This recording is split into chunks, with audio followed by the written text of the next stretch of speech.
ചൈനയിൽ ഒരു ട്രാവലിന് പോയപ്പം അവിടെ ചിക്കൻ വളരെ കുറവാണ്. പക്ഷേ നമ്മൾ കുറച്ചുകൂടി ചിക്കൻ കഴിക്കാൻ ആഗ്രഹിക്കുന്നവരൊക്കെയാണ്. കുറച്ച് ദിവസം കഴിഞ്ഞപ്പോഴത്തേക്കും നമുക്ക് എങ്ങനെയെങ്കിലും ഒരു ചിക്കൻ വേണമെന്ന് ആഗ്രഹിച്ചു. നമ്മൾ താമസിച്ചിരുന്നതെല്ലാം കുറച്ച് റിമോട്ട് ഏരിയാസിലാണ്. ശരിക്കും എന്താണ് ചൈന എന്ന് മനസ്സിലാക്കാനൊക്കെ വേണ്ടി ഭയങ്കര ഹോസ്പിറ്റാലിറ്റി ഉള്ള ആൾക്കാരുണ്ട്. ഭയങ്കര കെയറാണ് അവർ നമുക്ക് തരുന്നത്.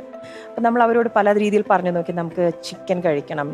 അപ്പോൾ അവർ ചിക്കൻ എങ്ങനെയാണ് അവർക്ക് ഒരു ഐഡിയ ഇല്ല ചിക്കൻ എങ്ങനെയാണ്, വളരെ കുറച്ചുള്ളൂ. അപ്പോൾ അവർ രണ്ടും കൽപ്പിച്ച് നമ്മൾ ഇങ്ങനെ പറഞ്ഞു ഇങ്ങനെ ചിക്കൻ കറി ഉണ്ട് അങ്ങനെയാണ്. അപ്പോൾ അവർക്ക് ദേ നോ അബൌട്ട് ഇറ്റ്.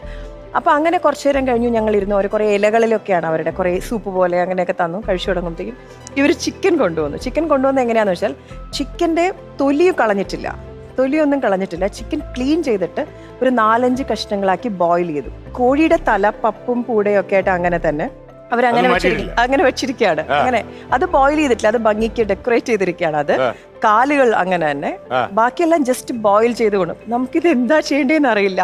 നമ്മൾ അതിന് കുറെ ഫോട്ടോസ് ഒക്കെ എടുത്തു. അവർ ഭയങ്കര സ്നേഹത്തോടെയാണ് തരുന്നത്. അത് കഴിക്കാതിരിക്കാനും പറ്റില്ല, അത്ര സ്നേഹത്തോടെ